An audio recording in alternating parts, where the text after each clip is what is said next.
ഞാനിപ്പം കൊടുങ്ങല്ലൂരാണുള്ളത്. എൻ്റെ ബെസ്റ്റ് ഫ്രണ്ടിൻ്റെ എൻഗേജ്മെൻറ്റ് ഫംഗ്ഷന് വേണ്ടിയിട്ട് വന്നതാണ്. അപ്പം എൻ്റെ വേറൊരു ഫ്രണ്ടിൻ്റെ എൻഗേജ്മെൻറ്റ് കഴിഞ്ഞ കുറച്ച് വീക്ക് മുമ്പ് സ്റ്റോറിയൊക്കെ ഇട്ടിട്ടുണ്ട്. അപ്പം എൻ്റെ കല്യാണത്തിന് ശേഷം, അതായത് കല്യാണത്തിനൊക്കെ മുമ്പേ ഞാൻ വിചാരിച്ചത്, അപ്പോഴൊക്കെ മെറ്റ് ചെയ്യുന്നതിന് മുമ്പേ ഞാൻ വിചാരിച്ചത് ഈ ആണുങ്ങളെല്ലാവരും ഭയങ്കര ടോക്സിക്കാണ്. എൻ്റെ ബെസ്റ്റ് ഫ്രണ്ട്സൊക്കെ ഇപ്പോൾ ആരെയായിരിക്കും കല്യാണം കഴിക്കുക, ആ ഒരു കാര്യം.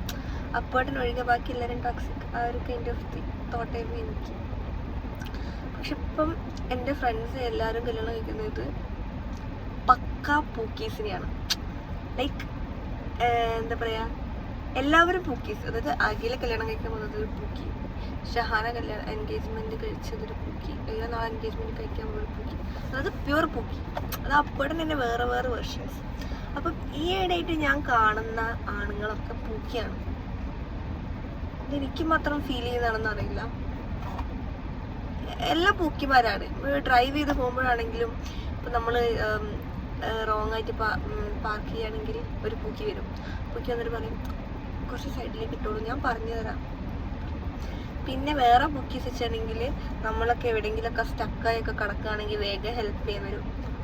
ആകെ മൊത്തം ഇപ്പോൾ എല്ലായിടത്തും ഒരു പൂക്കിമയ ആയിട്ടാണ് എനിക്ക് തോന്നുന്നത്. ആണുങ്ങളൊക്കെ നന്നായി, ടോക്സിസിറ്റി ഒക്കെ കുറഞ്ഞു, എല്ലാവർക്കും ഇപ്പോൾ സ്നേഹമായി, അനുകമ്പയായി.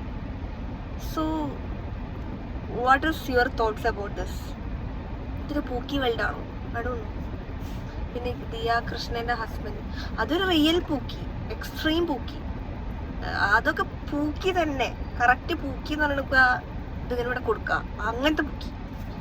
So this is pookie world guys.